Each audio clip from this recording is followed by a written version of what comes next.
Bem-vinda, bem-vindo! Novo episódio do podcast da Relisho. Hoje a convidada é Roseli Ruibao. Isso. Falei bem? Falou bem. Uau, me esforcei, Bióloga e especialista em ESG para condomínios. Isso Bom dia, mesmo. Roseli. Bom dia, obrigada, querido. Muito obrigado, muito bom estar aqui, viu, André? Obrigada pelo convite. Obrigado a você por aceitar o convite. Roseli, já sabe a minha pronúncia, me esforcei pela primeira vez que te chamei de Roseli, mas Rzinho aí, né? para mim Rosa ali. não é fácil. Mas você me falou que seus pais eram espanhóis, Sim, né? meus pais espanhóis. Sim, Então, sabe esta R assim que eu também utilizo. sim, exatamente. Roseli, quer contar um pouco da sua jornada? Vambora. Vim aqui para isso, para compartilhar, quem sabe inspirar outras pessoas, né? A entrar também nessa área de sustentabilidade, de ESG, que é urgente e necessária, né, Andréa? Com certeza. Bom, eu sei por onde eu começo, né? Por onde eu começo aí. Onde você quiser. Eu sou bióloga, né, de formação, sempre, desde criança, sempre gostei muito de natureza, acho que também influência do meu pai mesmo, né, meu pai nasceu numa aldeia, né, na Espanha, sempre trouxe muitas histórias, e a gente tinha um quintal enorme, com árvores, né, Aqui de São numa Paulo. casa assim, e cachorro, então eu, assim, sempre cresci gostando muito da natureza, de cachorro, achava que eu ia ser veterinária. E aí, quando eu fui para o ensino médio, eu aí descobri a biologia mesmo, porque a questão não era tratar de doenças, né? Assim, eu gosto de biologia de A a Z, de biologia, de genética, de evolução, de tudo, da área ambiental, de fisiologia, eu acho tudo lindo, acho tudo mágico. A vida. A vida, a biologia é o estudo da vida, né? Não é? Em todas as suas Maravilhoso. formas. Exatamente. Não sei, para mim era muito complexa a biologia na escola. Ah, é? Muitas Porque informações. você não teve uma professora como eu que simplificasse. Pode ser. E aí então, nessa época, desde os 6 anos, né, minha mãe abriu um negócio, né, familiar, era uma papelaria e confecção de uniformes. Era na nossa casa mesmo, tinha uma escola grande, da nossa rua. Meu pai trabalhava fora, né, e aí Ok. meu pai trabalhava com pedras e mármore. Ah, Espanhol, né? Trabalha muitos tios que vieram para trabalhar com isso também. E aí a minha mãe super pioneira, né? Era a única, as tias que trabalhava, não era tão comum. Então minha mãe foi essa empreendedora maravilhosa. Chamava Rosa, minha mãe.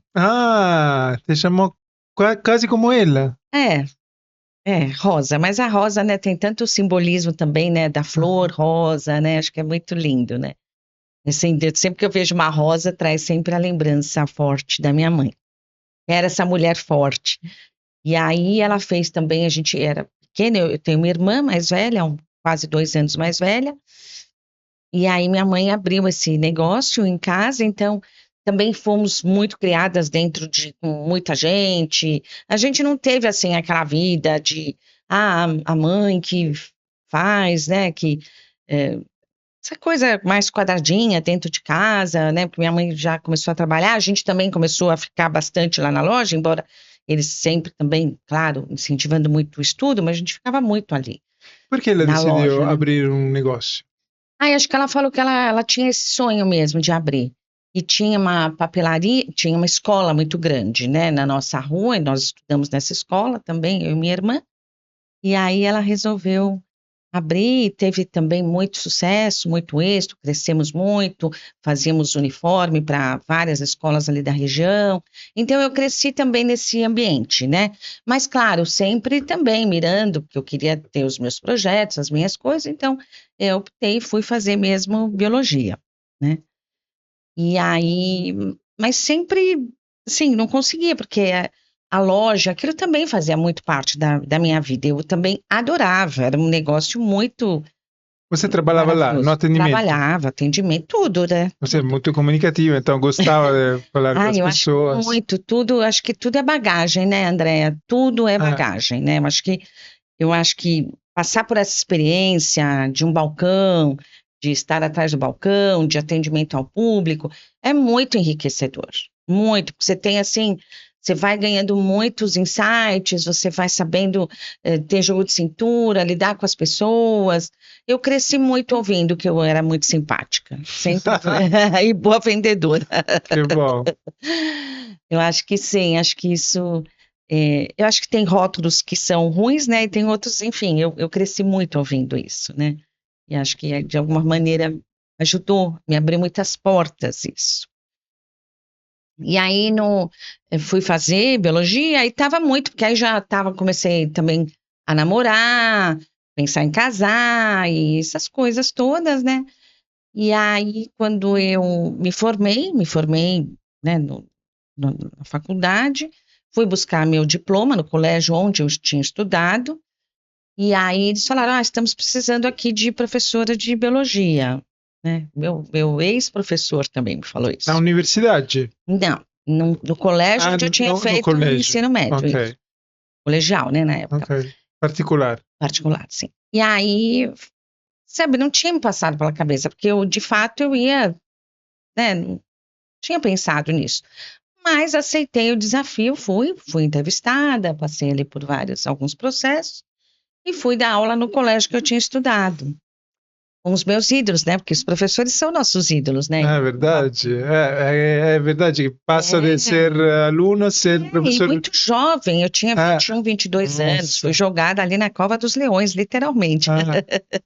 Porque era criançada terrível, né? Mas aí fui dar aula de ciência, cheguei desse jeito, toda simpática, achando que seria fácil, que eu ia. E foi um baita de um desafio. Eu chegava todo dia chorando em casa. Eu falava para minha mãe, mamá, vou desistir, não tô aguentando. Aulas de quantas pessoas? Eu tinha acho que umas 5, 6 salas, que eu dava aulas de laboratório também, né? Quantos alunos? Uns 30, 40 alunos, né, por sala. Muito, Todos 40. E De 13 a 17? Isso, de 12 mais ou menos, sim. Sim, dava para essa faixa mais, de 12 a 14 anos, né? Eu acho a pior, talvez. Mas foi absolutamente enriquecedor, porque eu tinha acabado de sair da faculdade, então eu preparava aula com vários livros, aprendi muitíssimo, dava aulas de laboratório.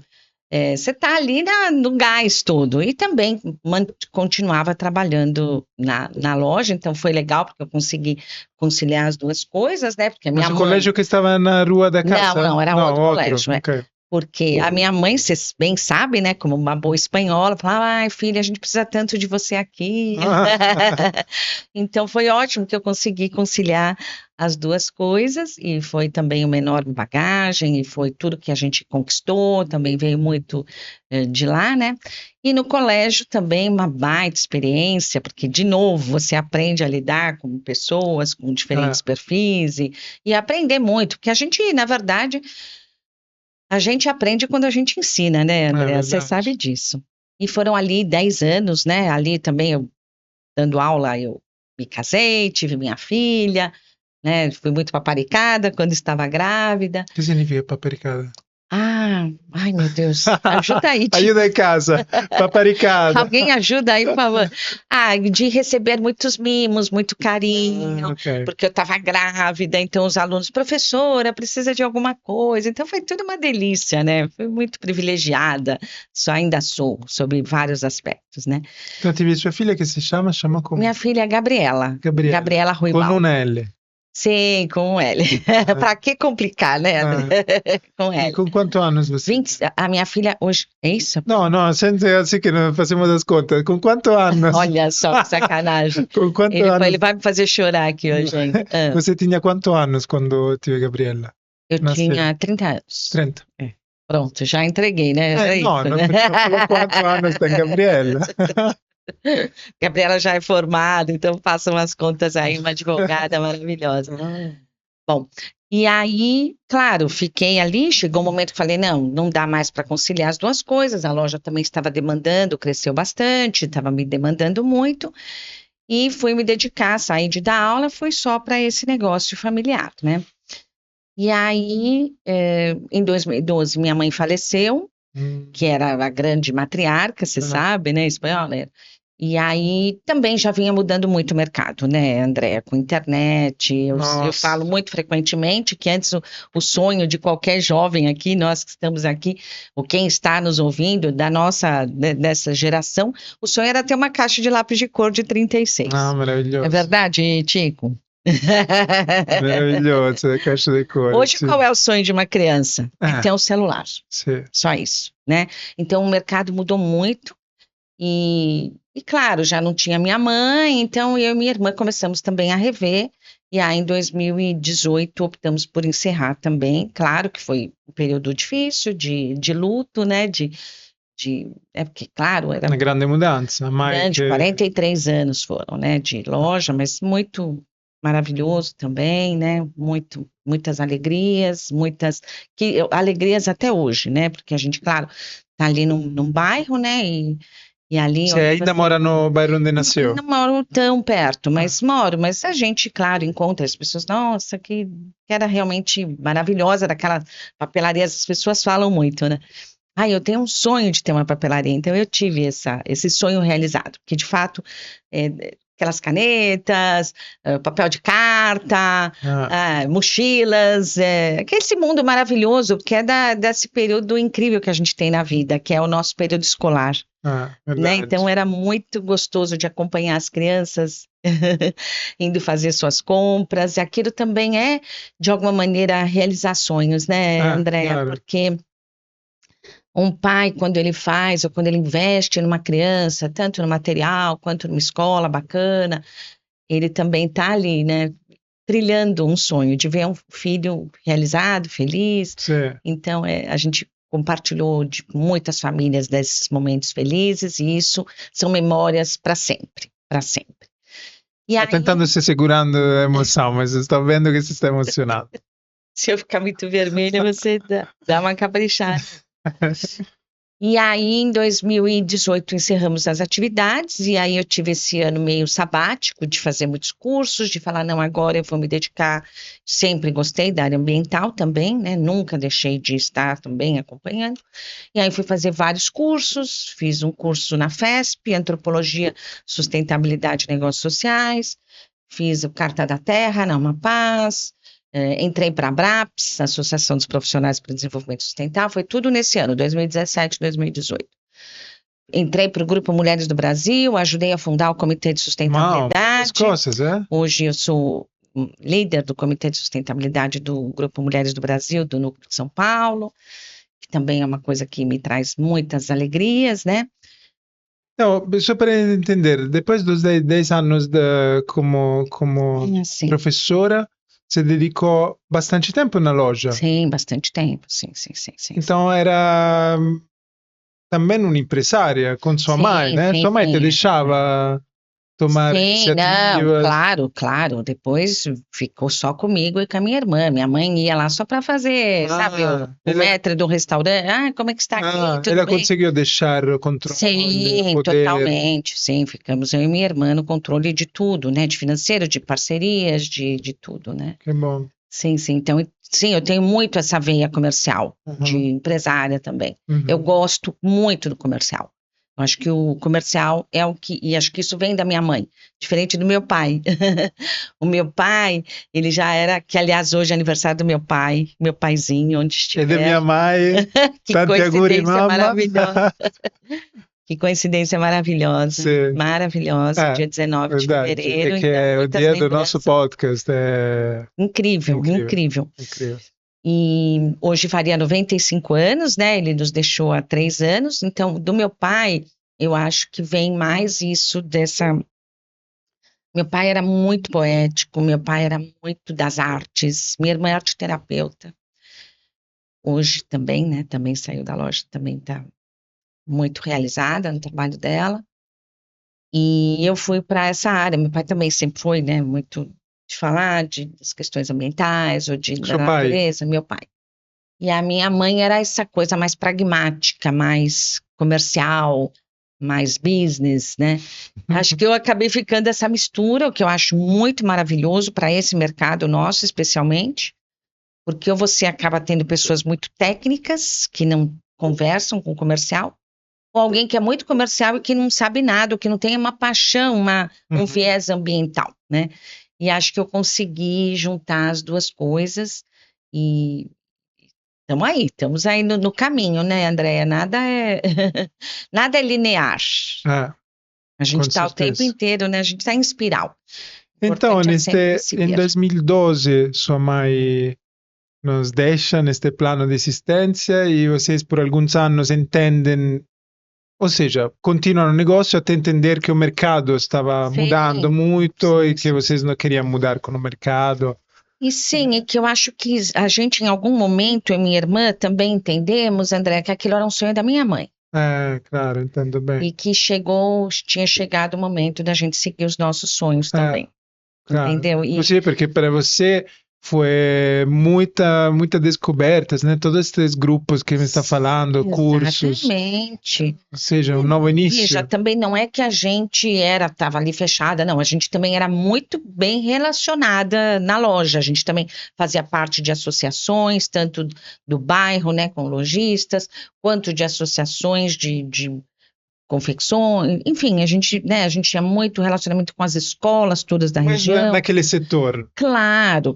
E lá você mudou, porque abraçou novamente o meio ambiente, Exatamente. que era seu sonho da criança. Exatamente. Sua paixão. E também me realiza muito. Então, veja, também não estou dizendo que naquele momento eu não estava feliz ou que eu não era feliz, não, eu era muito feliz. Eu adorava muito estar ali, né? Era muito bom. Minha filha foi criada ali. Eu tive, como já falei, tive esse privilégio de minha filha, os meus sobrinhos, de serem criados nesse ambiente, comigo, trabalhando e estando com ela, e também muito paparicada. Aprendeu agora, sim, né, o que é paparicada. Sim, muito mimada. Muito mimada naquele ambiente. Então, foi tudo muito bom. Mas eu acho que a gente tem que reconhecer os ciclos também quando se encerram.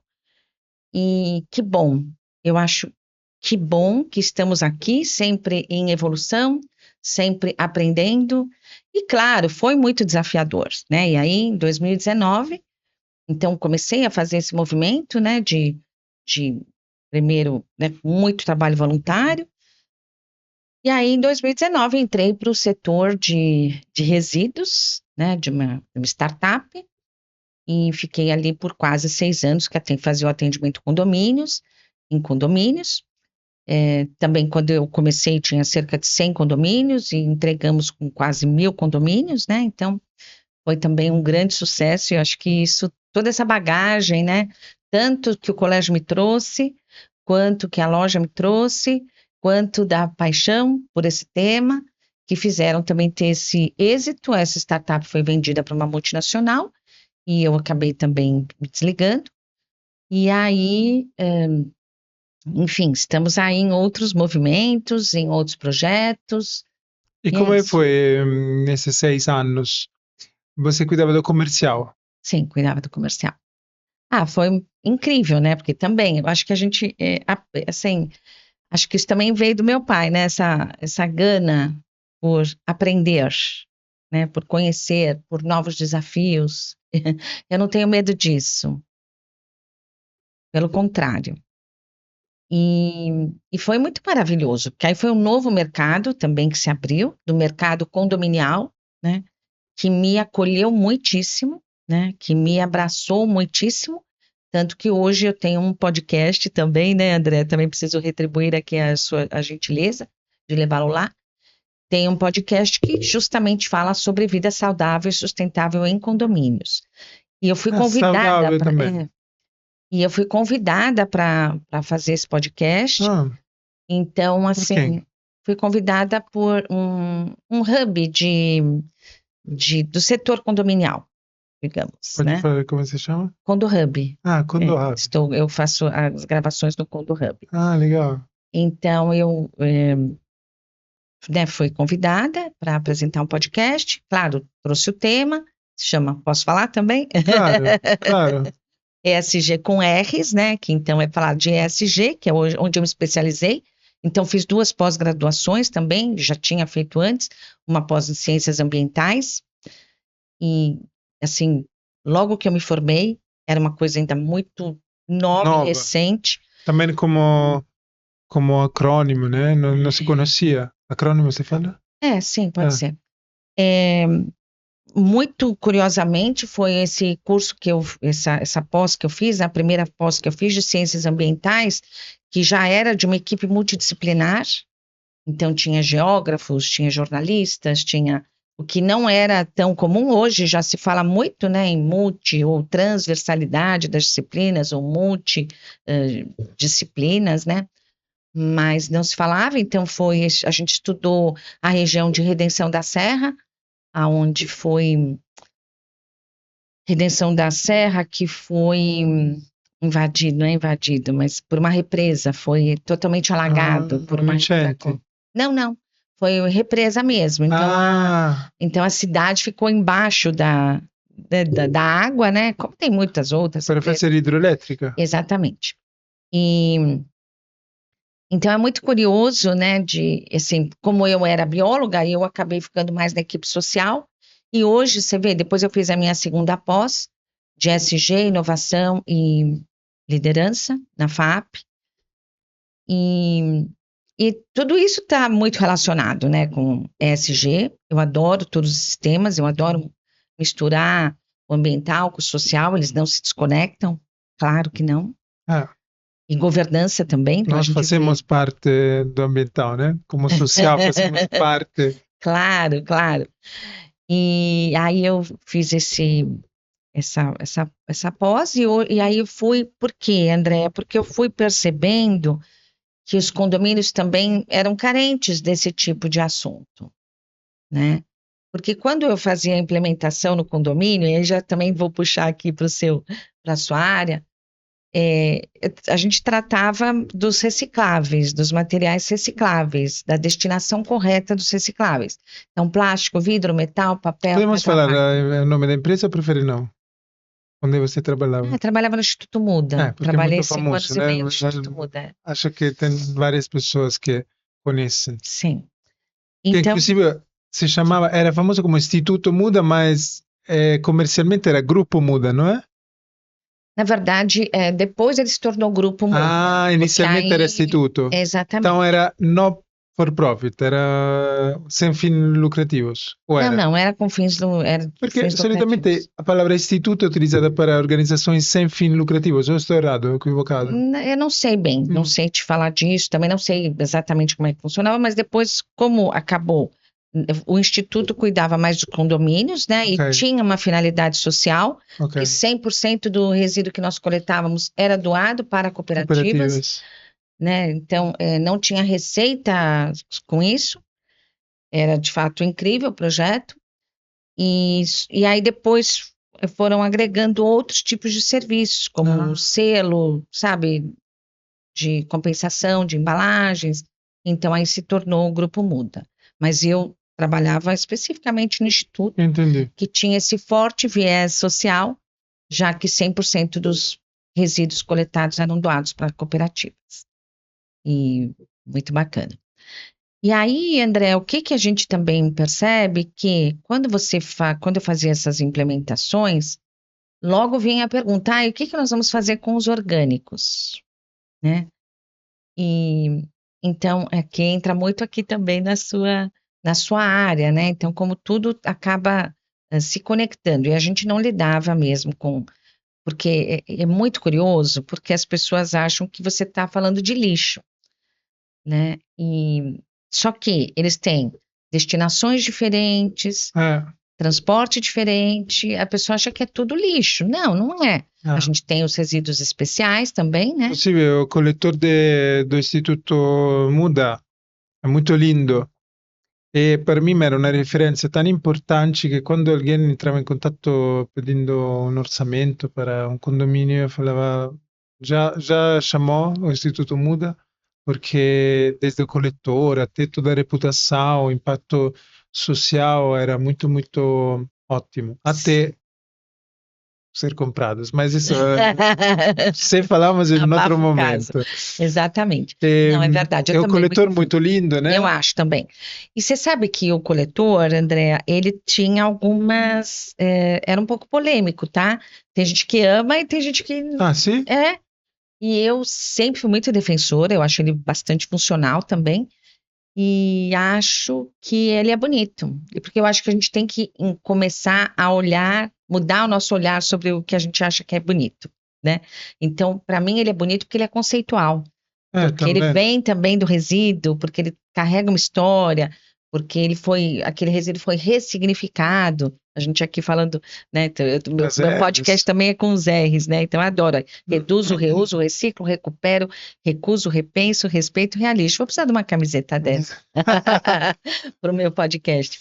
Então, eu acho que a gente tem que mudar o olhar. Eu acho que a gente vai ter que, enquanto, né, usamos ainda muitas coisas que são de matéria virgem, né, que são extraídas da natureza, a gente tem que começar a usar mais o que já foi extraído, extrair menos. Todas as extrações são violentas. Para né? quem está ouvindo, é um coletor feito com chapas Sim. de plásticos que não têm reciclabilidade e são compactados. Né? De Tetra Pak que ele é feito? Tetra Pak. Ok. Então é feito de Tetra Pak que tem uma reciclabilidade complexa, porque são porque são muitas multicamadas. camadas, sim. Então é triturado, compactado em chapas e feito ali fica essencialmente na chapa, fica o plástico e o alumínio, né? O papelão, ele é separado durante o processo, né? Legal. Pelo menos assim, eu nunca vi, tá? Eu nunca estive numa recicladora disso. Mas, assim, e é um coletor também onde tem vários compartimentos. Sim. Então, o principal é para os recicláveis comuns, que são plástico, vidro, metal, papel, Tetra Pak, e também outros compartimentos, que era para roupa, para óleo de cozinha, pilhas e baterias e cartuchos de impressora. Essa lembra muito, muito tudo bem, aqui na ponta da língua. o pitch. Sim, é muito, muito lindo o coletor, mas os críticos que falavam, por que não gostavam? Então, exatamente, acho que ainda esse olhar, né, por ser reciclado, você sabe, André, que, assim, eu também, quando eu fiz o curso na FESP de antropologia, minha professora era da Natura, né, a Priscila Mata, um beijo maravilhosa, Priscila Mata, da Natura, e tem muitos cases, assim, na Natura, que falam também da dificuldade, né, de vidro, por exemplo, das pessoas aceitarem, entender que aquele vidro, acho que já mudou um pouco, né, mas de vidros reciclados, sabe? Então, acho que ainda tem esse preconceito, né, de coisas que são recicladas, isso é reciclado, então não funciona, ou não, e eu acho que é exatamente o contrário, né, eu acho que se é reciclado, ele tem um valor conceitual, para mim, muito importante, tudo que é reciclado, então eu adoro também quando é bijus, quando são coisas ou artesanais. Não é, mas é artesanalzinho, né, também. Sim. Então, assim, ou coisas que são mais artesanais. Não é regra também, tá, André? Também me permito, porque vivemos neste mundo, né? Neste mundo dos desejos, neste mundo do consumo. É difícil, muitas vezes, a gente resistir, ali os R's, né?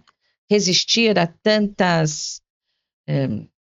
É esse consumo, né, que a gente é estimulado, é uma né? palavra que poderíamos colocar na próxima versão desta camiseta. Esta é a primeira. Depois fazemos algumas mudanças. Por exemplo, agora, na última versão, respeito à primeira palavra. Sim. Esse resistir é Eu acho que sim, porque eu acho que é o nosso caminho, né, de quem trabalha com ambiental é muito de resistir, né? De ser resiliente, né, também, de não desistir e de resistir a esses impulsos, exato.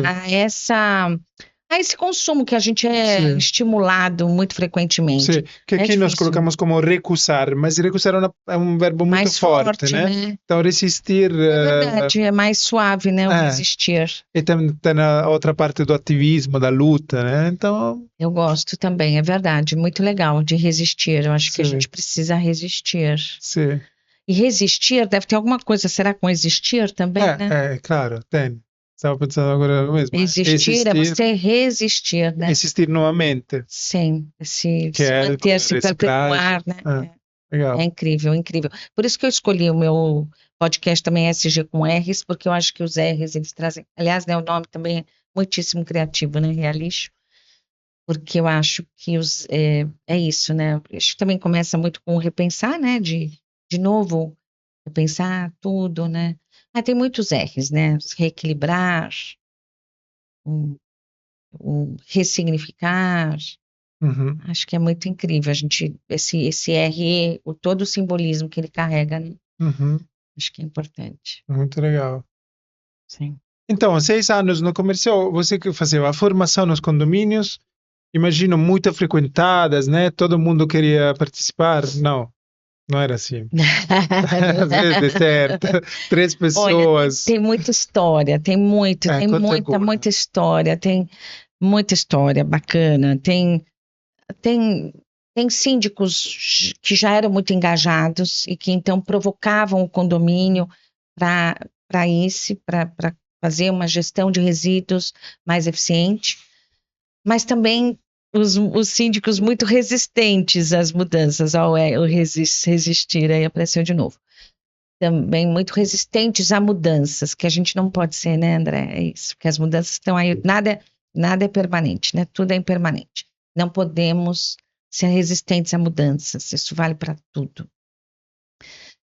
E aí tinha casos, tenho milhares de casos. Você pensa que se a gente fez implementação em 1000 condomínios, você imagina quantos condomínios que foram visitados, quantas assembleias que eu acabei participando, quantas reuniões com o conselho, com pessoas mais conservadoras, outras nem tanto. E então tinha casos de assim que síndicos muito resistentes que os próprios moradores se mobilizavam para para fazer reunião. Então participava também de reuniões onde só estavam moradores. E eles depois é que levavam isso para o síndico, né? Então, essas são reuniões pré-venda.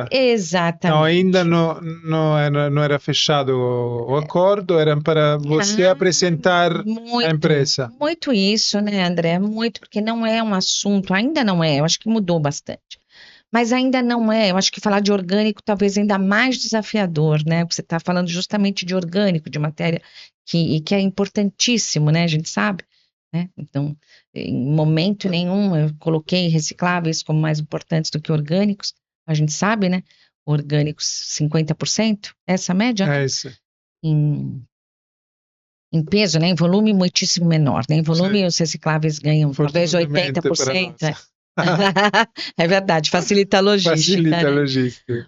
É isso, a logística é um grande problema dos Grande. recicláveis. Aliás, o problema de lixo é logística, né? De você tirar daqui e levar para um outro canto, que dê uma solução, mas o grande desafio, especialmente numa cidade como São Paulo, é a logística, é o transporte, né? E aí, então assim, ainda é um assunto que pouco se fala em condomínios, vou te dizer, embora eu esteja ali insistindo e falando muito sobre esse assunto, inclusive com o podcast, mas hoje se sabe o que domina, os assuntos que dominam dentro de condomínios, que é segurança, a questão patrimonial mesmo, né, também de manutenção, de valorização do imóvel e enfim, essas questões e muito menos ainda de sustentabilidade, né? E eu enxergo os condomínios como grandes polos de mudança também para a sociedade. Eu acho que assim, eu acho que precisam assumir esse protagonismo, né? Eu sempre falo isso, que acho que eles têm esse protagonismo e espero que em algum momento, de fato, assumam, né? Porque a gente está falando, a gente está inserido dentro de um contexto de cidade, de bairro, né? De planeta, inclusive, né? De país, de planeta, em última instância. E você sabe disso, André, as decisões que nós tomamos localmente, elas influenciam globalmente, né? Então, existem, claro, políticas públicas, que eu acho que é importantíssimo, as políticas públicas são elas que fazem escalar todas as boas iniciativas, às vezes pequenas, como a sua, né? Então, acho que se a gente tem uma política pública ali que faça, as pessoas vão olhar mais para isso. Como una politica pubblica nesse sentido muito importante foi a Composta São Paulo, que deu 3.000, se não estou errado, composteiras caseiras para as pessoas. E foi um sucesso. Exatamente. Foi um sucesso. Exatamente. É isso, né? Política pública é muito importante. importante. E acho que também houve também, né, de uns anos para cá, uma flexibilização na compostagem, né, para compostar em áreas Uma lei menores, muito né? importante para a minha visão de uma cidade mais sustentável do futuro, onde os resíduos orgânicos são compostados Em localmente. loco, né? Então é um descentralizado esta lei de 2020 que permite de compostar muito recente, até 500 quilos de resíduos orgânicos por dia sem precisar de licenciamento ambiental. Uma lei muito, muito importante. Muito importante, porque antes não é que, né, assim, às vezes pode, mas fica inviável, né? Então, acho que isso tornou mais viável. Sim. E, de fato, a gente sabe, acabamos de falar que o grande problema do resíduo é justamente a logística. Exato. Então, se já essas iniciativas elas são mais estimuladas, né, localmente, a gente tem um ganho sobre inúmeros aspectos, inclusive para não ficar queimando tanto carbono, né? Exato, no transporte. Vasily, você já encontrou composteiras em condomínios? Sim. Como foi essa experiência? Como foram? Diferente, cada um diferente? Sim, também tem uma empresa que faz composteira, você sabe? Claro, eu convidei aqui o Cláudio. O Cláudio. Claro. Então, assim, eu acho muito incrível, né? Então, tem essa composteira, implementamos, até virou um case, porque também, na verdade, fui eu que indiquei também para fazer. Legal. Então, algumas vezes... condomínio... Poxa vida, qual é o nome do condomínio? Peraí, em um ou em vários? Olha, assim que eu tô lembrando assim de um case, porque, de novo, não é um assunto, não é fácil. Inclusive porque tem um investimento Tem um investimento, especialmente, não acho que é um investimento inicial, é um investimento de manutenção, você sabe disso. Sim. E falar de educação ambiental, falar de recicláveis, falar de tudo isso, não é assim, você compra aqui, vai lá, dá uma palestra, como todo processo de educação é um processo. É um processo, precisa de reiteração. De manutenção. Então, nas centenas de condomínios que você visitou, apenas um teve uma composteira comunitária, falamos assim? Não, acho que tem mais, tá? Mas desse modelo, que é esse modelo mais, digamos... como é que eu posso te falar? Um modelo de módulos. Isso, mais profissional, digamos, talvez. Úmica, né? Agora eu não lembro bem o nome. Isso, acho que é isso, alguma coisa assim. Temos um episódio no podcast aqui, um dos primeiros com Cláudio. Sim, vou assistir, depois você manda. Inclusive, o que acontece em alguns episódios do nosso podcast é que se contam também algumas coisas pessoais que não é só publicidade, não é o que se encontra no LinkedIn. Por exemplo, seu pai, sua mãe, em espanhol, acho que você não escreveu no LinkedIn. Não escrevi. Claro que isso é muito importante. É muito bacana de um podcast, eu acho, que é uma coisa íntima para nós conhecer um pouco. Sim. Não é para todo mundo, é para quem quer mesmo, né? É para quem quer, tem curiosidade de conhecer. Tempo para escutar. Você escuta podcast? Eu sou bastante, eu uso bastante da minha área, né, de ESG, de falar agora bastante também de óleo, né, de coleta de óleo, falo bastante, ou tenho ouvido bastante, ouço alguns também de condomínios, né. Há muito do setor. Acabo ouvindo mais do setor, alguns de, sei lá, mais aleatórios. Eu sou uma consumidora de podcasts, eu gosto. Com vídeo ou sem vídeo? Eu acho que eu sou um pouco mais com vídeo. E você sabe, André, que assim, para mim também eventualmente no carro, mas quando eu tô ouvindo, assim, eu fico, ai meu Deus, isso é muito importante, preciso anotar, Então eu também gosto de, às vezes, parar e ouvir, sabe? Eu sou essa pessoa também que, às vezes... Uau, muito estudante mesmo. Eu gosto. Eu já tô, esse ano, tô no meu terceiro livro já. Eu li 3 livros já esse ano. 3 livros que eu concluí, né? Porque eu leio vários livros de uma vez. Não me fala isso. Você também? Fora os que a gente compra e fica lá um dia, né? Anos. Mas eu lembro do Jô Soares, você lembra Jô Soares? Não, acho que não. Como assim, gente? Estou falando com alguém que não conhece Jô Soares. Há quanto tempo você está aqui? Apenas 4 anos. É verdade. Bom, o Jô Soares era um grande apresentador. Fazia como isso aqui, né? E eu lembro, ele falou uma frase que até me marcou, que o livro nos traz, os livros nos trazem 2 prazeres, né? Um que é quando você compra, o outro quando você lê. Então, às vezes a gente acaba ficando mais do primeiro prazer, que é de comprar, né? Porque é o mais fácil. E hoje, né, André, a gente tem essa distração que são as redes sociais. Então a gente acaba se perdendo. Mas É muito bom Você também, consegue ficar um tempo sem celular, sem computador? É pouco, eu sou muito Pouco. agitada, né, também. Eu tô online o tempo inteiro, tô Ah. assim, tô ligada o tempo Porque inteiro. para ler um livro precisa Ah, sim, precisa, ter mas um aí você tempo. para um pouquinho o capítulo, dá uma Ah. olhadinha, ver se chegou. Vamos assim, né? Uhum. Então, nas centenas de condomínios que você visitou, encontrou composteiras Encontrei. comunitárias Então, do condomínio, não das famílias. sim, comunitárias.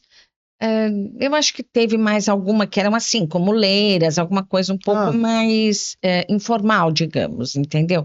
Que acabava sendo usado ali mesmo, não era uma coisa assim, mais um pouco com podas de árvores, uhum. um pouco mais nesse sentido. Agora, esse que é bem desafiador, né, da comunidade, de fazer o descarte, de levar, realmente isso ainda, eu acho que é um oceano azul, André, ainda tem muito para explorar. Eu acho que a gente tem que olhar esse copo aí que não é. E o Brasil é isso, né? Você pode falar, no Brasil, você deve saber muito bem disso, né? O quanto as pessoas, porque no Brasil as pessoas não. Puxa, que Sim, bom, é porque verdade. eu vou levar esse tema. Foi um pouco esse também o que. Mas eu vou te entrevistar depois, hoje aqui.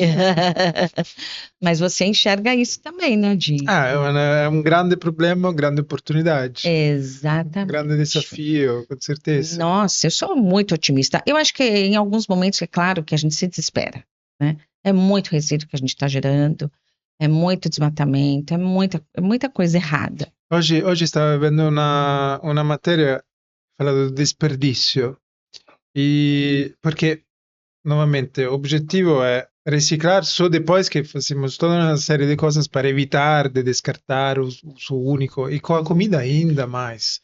O sea, el Nossa, objetivo debería ser reducir o quanto mais possível o que colocamos no nosso baldinho, no minhocário, na compostagem, porque muito daquilo é o alimento. Então, 62% dos alimentos colocados no lixo no isso mundo. desde 62% no mundo, desde a produção até o Não, descarte, isso é só considerando desde a prateleira do desde a mercado prateleira do mercado. até considerando prateleira do mercado, É restaurantes assustador. e não, mas não é, espera, não é 62, é considerando todo o desperdício de alimento entre mercados, Hum? restaurantes Uhum. e casas, apartamentos, o 62% do desperdício é feito em casa. Ah, tá. Então, normalmente na casa, no condomínio, é a Nossa. maioria do desperdício de alimentos no mundo. Meu Deus, é Então, tem isso, muitas coisas, André, porque, por é exemplo, agora isso. temos muito nos condomínios os mercadinhos, né? Sim, Imagina sim. fazer um sistema de compartilhar a comida se eu não vou utilizar e vou dar a um vecino.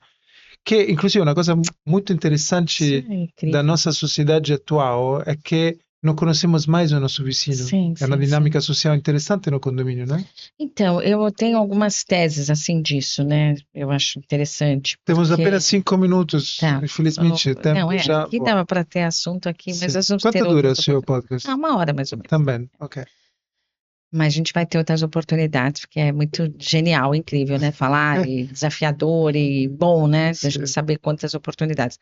Eu acho que assim, sabe, André? Eu penso muito de novo no meu pai. Meu pai tá vindo muito hoje, né? É aniversário dele. Então, o meu pai morava numa aldeia, né? Nasceu numa aldeia na Galícia. Uma das regiões mais pobres da Grécia, da Espanha, né? Galícia. Ah, mas é maravilhosa, né? Não, não, não, mas porque é conectado, desperdício Não é, mas com... não é, acho que também talvez não seja esse, né? É menos, talvez, né? Não é como Barcelona, como Madrid, né? Mas maravilhoso, né? Bom, enfim. E o meu pai, assim, estou falando do meu pai, mas tantas outras pessoas que nasceram nessa época. Pensa como as pessoas se relacionavam, só ali naquele lugar, com aquelas pessoas, com aquelas, né? Se casava às vezes com primo, era uma coisa muito regional mesmo, né? E aí criaram os condomínios, né? Aqui, por exemplo, em São Paulo. As pessoas que vivem em condomínios, André, elas têm muitas vezes, uma única coisa em comum, que é justamente o local, que é a área geográfica. E eu também acho, já entrevistei pessoas falando isso no podcast, você também não precisa ser super amigo do seu vizinho, chamar ele para churrasco. Você entende? Não precisa disso. Basta você respeitá-lo, respeitar a maneira de vida, respeitar regras. Então, acho que também tem essa romantização da vida de condomínio, que também não precisa ser oba, todo mundo, bora para minha casa, porque a dinâmica social atual também não funciona assim. E as relações humanas, você tem os prós e né, os grandes problemas nascem da intimidade, né? Não é verdade? Às vezes sim. Então, também não acho que a gente precisa romantizar. Acho que ok, também nas você grandes conhecer, alegrias. respeitar. Duas, né? É isso. Mas importante é dentro dos condomínios, né? Entender que ali você vive num lugar que é coletivo e que ali sim são pessoas diversas, que eu acho também maravilhoso, por isso que eu também acho que não precisa ser toda essa homogeneidade, e a gente vê já hoje tendências, né, das bolhas da internet indo para condomínios, então, olha, esse condomínio é para pessoas com esse perfil, claro, existe um perfil socioeconômico e geográfico, mas é só isso, e que bom que seja assim, porque a diversidade é muito importante dentro de condomínios também. Na verdade, então é importante que as pessoas sejam respeitadas, mas não iguais, né? Então, essa diversidade, é claro que gera também conflitos e que são enriquecedores, porque as inovações vêm a partir daí muitas vezes, né? Mas eu também não sou essa pessoa que romantiza, não, porque eu também moro em condomínio. E é isso, André. Roseli, qual é a primeira coisa que um condomínio pode fazer para a sustentabilidade? Olha, eu acho que tem muitas coisas, muitas coisas. Eu acho que é uma gestão de resíduos, eu acho que eu acho que já está bem consolidado, acho que as pessoas entendem essa importância. Eu acho que precisamos de etapas para uma gestão de resíduos eficiente. Uma é você ter uma estrutura adequada, você ter educação, você falar sobre o propósito, que pode ser um propósito social, que pode ser um propósito ambiental, e você apresentar resultados. Então, eu sempre falo que são 4 etapas que você precisa ter dentro de um condomínio para ter uma gestão eficiente de resíduos.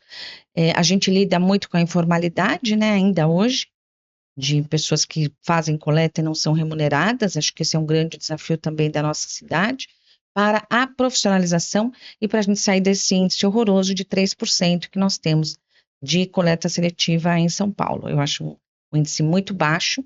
E assim, sabe, Andréa, é muito curioso, porque se eu te perguntar, você vai falar que você faz a separação. Então, assim, eu faço, tu fazes, ele faz, mas nós não fazemos, né? Então, por quê? Porque quando chega no coletivo, né? Então, não, Tem também veja, problemas estruturais. Por exemplo, se pessoas no apartamento fazem e depois os funcionários da limpeza colocam no dia errado. Exatamente, ou, né, o trabalho talvez, né, não é tão eficiente da enfim, uma série de questões que isso vai se perdendo, chegamos de novo nesse índice. Sim. Então, mas o que eu acho importante falar disso? Que não é uma ação individual, que é uma ação coletiva. Roseli, o último minuto temos, o último minuto mesmo. O que um condomínio pode fazer para a parte social, né? Falamos de ESG. Uma ação importante. Eu acho que hoje a gente tem visto muito fortemente, né? E vou falar porque eu também sou lá do Grupo Mulheres do Brasil, também quase me emociono falando disso. A gente tem visto muito fortemente a questão de violência contra a mulher. E tem esse recorte acontecendo dentro dos condomínios. Dentro da própria casa, apartamento, ou entre apartamentos diferentes? Não, mas dentro, né, assim, até em elevadores, né, assim, casos de violência contra a mulher. Eu acho que isso também, hoje o síndico tem um papel, né, ele tem que, se vê um caso, ele é obrigado já a denunciar, mas eu acho que é muito pouco. Acho que a gente precisa olhar para isso também, para essa questão social. Acho que tem muitas questões sociais, porque, de novo, você falar de condomínio, você está falando de coletividade. Então, acho que muitas ações podem ser ali. Se pedir para citar uma, eu vou citar isso de ações e mais comunicação e mais ações efetivas para a gente falar sobre esse tema de violência contra a mulher, porque ela ainda é um tabu. Roseli, muito obrigado. Obrigada a você, André. Sucesso para você no seu projeto. Desejo muito sucesso, não só para você pessoalmente, mas porque eu sou fã, né, da natureza, do projeto inteiro, e que dê certo para toda a sociedade. Obrigada, viu? É isso.